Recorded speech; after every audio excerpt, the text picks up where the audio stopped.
मसले की वजह से बुलाया है। जो कल आपको मालूम होगा कि बलपोरा शोपियान में कल जब हमारा कैंडिडेट वहां जा रहा था तो वहां के कुछ जो AIP के साथ वाबस्ता है, जो इंजीनियर रशीद साहब की जमात है उसके साथ वाबस्ता है, वहां के उनके वर्करों ने लाठियां डंडे लेके हमारे लोगों पे हमला किया। यहाँ तक कि जो हमारा कैंडिडेट है यावर बांडे इस वक्त SMHS में जिंदगी की और मौत की लड़ाई लड़ रहा है। उसकी कई रिब्स टूट चुकी हैं, उसकी हालत सीरियस है। और मैं जानना चाहती हूँ कि इंजीनियर रशीद साहब तो जेल में है, तो ये जो पार्टी बनाने में मुफ्ती साहब को 50 साल लगे और अभी तक हमारे पास ऐसे रिसोर्सेज नहीं है कि हम जगह जगह कैंडिडेट खड़ा करें। एक आदमी जो जेल के अंदर है, पार्लियामेंट इलेक्शन लड़ते हैं, बहुत अच्छी बात है। अब उनकी ये ऑर्गेनाइजेशन के पीछे कौन है जो जगह जगह उनके लोग खड़े होते हैं? वो पैसा कहां से आता है, वो फंड्स कहां से आते हैं, और सबसे बड़ी बात वो जुर्रत कहां से आते हैं जिसकी वजह से वो गुंडागर्दी करते हैं। अगर PDP को हर जगह निशाना बनाया जाता है और अगर ये इस तरह की हरकत PDP के किसी वर्कर ने की होती, किसी कैंडिडेट की इस तरह पिटाई की होती, तो मुझे लगता है इस वक्त सारी PDP जेल के अंदर होती। तो मैं यहाँ की सरकार को बताना चाहती हूँ कि अगर आपने इंजीनियर रशीद साहब की पार्टी को दोबारा एक प्रॉक्सी पार्टी, जब आपकी बाकी प्रॉक्सी पार्टी फेल हो गई है, अब इंजीनियर रशीद साहब की पार्टी को आप सामने ला रहे हैं, उसकी आप भरपूर मदद कर रहे हैं पैसे से, बाकी चीजों से, तो मुझे ये बताइए कि आप फिर बताइए सीधे कि बाकी किसी पार्टी को इलेक्शन ही नहीं लड़ रहे हैं। ये कैसी गुंडागर्दी है?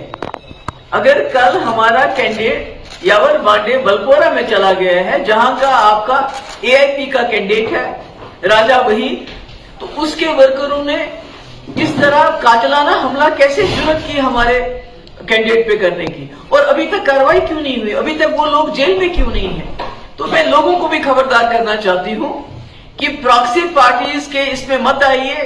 इनके पीछे एक बहुत बड़ी ताकत है जो चाहते हैं कश्मीर का वोट जो है वो डिवाइड हो जाए। खासकर PDP उनके निशाने पे है। उनको मालूम है पिछले 5 साल में भी PDP वाहिद जमात है जिसने जम्मू कश्मीर के लोगों के लिए खड़ी रही, यहाँ के जो जेल में लोग बंद है उनके लिए खड़ी रही। जो इन्होंने 5 अगस्त 2019 को किया उसके खिलाफ आवाज उठाई, इसलिए इनके निशाने पे PDP है। और ये जो इतनी भी जमातें हैं जो आजाद उम्मीदवार की शक्ल में आ रही हैं, AIP की शक्ल में नजर आ रही हैं, उनका बाज़ाब्ता कहीं ना कहीं से उनकी फंडिंग हो रही है और उसके साथ उनको सरकार की पूरी प्रोटेक्शन मिल रही है। तभी उन्होंने जुर्रत की कि PDP के कैंडिडेट पे इस तरह कातिलाना हमला करें। Ma'am, you want any sort of probe in? वो तो पता है उनको अभी तक जेल में होने चाहिए थे, अभी तक वो जेल में बंद क्यों नहीं है? और ये जो AIP के कैंडिडेट है, इनके पास इतने वसाइल कहां से आ गए? इनका लीडर जेल में है, ये हजारों की तादाद में इनके साथ गाड़ियां होती हैं, इतना पैसा कहां से आ गया? ये तो लोगों को सोचना चाहिए, ये अचानक कहां से आ गया? तो यानी कि जब इनकी दूसरी प्रॉक्सी, जब PDP को तोड़ के इन्होंने कई प्रॉक्सीज पार्टीज बनाई, जब वो फेल हो गई पार्लियामेंट इलेक्शन में, तो अब इंजीनियर रशीद की पार्टी को आगे किया जा रहा है। तो मैं वार्न करना चाहती हूँ, खबरदार करना चाहती हूँ बिलखुसूस कश्मीर के लोगों को। आपके यहाँ बिलाशक PDP NC कांग्रेस पार्टी है, इसके अलावा जितने भी आप मैदान में इस वक्त देख रहे हैं, जितने भी लोग घूम रहे हैं, खासकर AIP की जो पार्टी घूम रही है, इसकी बैकिंग पीछे से हो रही है। ये खबरदार रहिए, ये बहुत नुकसान पहुंचाना चाहते हैं जम्मू कश्मीर के कॉज को, खासकर उस कॉज को जिसके लिए PDP पिछले कई सालों से लड़ रही है। तो अस्पताल में पड़ा उसकी उसके ऊपर चढ़ के उसको दबाया गया, उसका गला दबाने की कोशिश की गई है, उसकी कई रिब्स टूट गई है, उसके सर पे चोट आई है, उसके सर उसको इतना ज्यादा मारपीट की है कि उसको SMHS रेफर किया गया। उसकी नाक से मैंने सुना खून भी निकला है। तो अब इससे ज्यादा और कातिलाना हमला क्या हो सकता है? तो क्या वजह हो सकती है? ये सेंस ऑफ इनसिक्योरिटी है उनके लिए कि PDP उनके लिए एक खतरा साबित हो सकती है? बिल्कुल PDP के पीछे पड़े हुए हैं, PDP के कैंडिडेट पे हमला हो रहा है। हर जगह जो PDP के रिबेल कैंडिडेट्स है उनको स्पॉन्सर किया जाता है। बच्ची का कैंडिडेट देख लीजिए जिसने प्रेशर कुकर निशान रखा है, जिसको हमने एक दिन नेशनल कॉन्फ्रेंस से वो हमारे पास आया, दूसरे दिन उसको कैंडिडेट बनाया, उसको इज्जत दी, सब कुछ दी। जी। تو آج وہ بھی پریشر کوکر کا نشان لے کے ڈور ٹو ڈور جا رہا اور اس کی بھی اس کو NIA کی کیس کی وجہ سے بلیک میل کر کے اس کا بھی استعمال کر رہی ہے بی جے پی PDP کے خلاف. تو جس طرح سے راجناتھ سنگھ جی کا خلاف سازش ہے.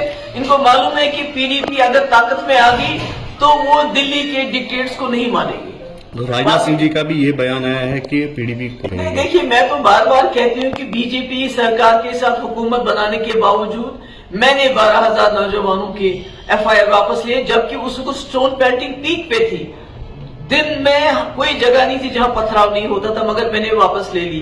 میں نے دلی سے ڈیلیگیشن منگایا بہت ٹاپ ڈیلیگیشن تھا حریت کے دروازے پہ بھیجا. میں اور کیا کر سکتی تھی. تو اس کے مقابلے میں جب عمر صاحب نیشنل کانفرنس میں وزیر تھے بی جے پی کی سرکار میں دلی میں وزیر تھے 5 سال انہوں نے کیا کیا پورٹل یہاں لاگو کیا. انہوں نے شاہتوش پہ بین لگائی اور پوری دنیا میں گھومتے رہے یہ کہنے کے لیے کہ جموں کشمیر دہشت گردی کا مسئلہ ہے پاکستان کے اوپر بمباری کرو مسئلہ حل ہو جائے گا. میں نے BJP کے ساتھ رہ کے PDP کا ایجنڈا چلایا جموں کشمیر کے لوگوں کا ایجنڈا چلایا مگر نیشنل کانفرنس نے BJP کے ساتھ رہ کے سرکار میں رہ کے ان کا ایجنڈا چلایا. وہ لوگ ان کے پاس ایام ہے. تو وقار رسول کا کہنا ہے کہ لال جھنڈے کا یہ جو NC کانگریس کے الائنس ہے یہ اصولوں کی مبنی نہیں ہے. اگر ہوتا تو 87 کے الیکشن میں سرکار بنانے کے لیے اتنی بڑی داندلیاں کر کے جموں کشمیر کو خون کے دریا میں نہیں دھکیلتے. جو خون کا دریا ہے اس کو جموں کشمیر میں پچھلے 87 سے لے کے آج تک بہ رہا ہے وہ اس کی وجہ تو یہی ہے کہ نیشنل کانفرنس کی چوریاں اس کو داندلیاں سرکار بنانے کی ہاؤس میں. تو آج بھی ان کی جو ہے سرکار بنانے کے لیے یہ کسی حد تک بھی جا سکتے کوئی اصول پرستی نہیں ہے. ہر جگہ نیشنل کانفرنس نے اپنے کینڈیڈیٹ انڈیپینڈنٹ کینڈیڈیٹ کانگریس کے خلاف کھڑے کر دیے ہیں. جیسے لداخ میں کھڑا کر دیا تھا وہ نیشنل کانفرنس میں واپس چلا گیا. تو یہ تو ان کی آپس میں ایسی ہے. Thank you so much.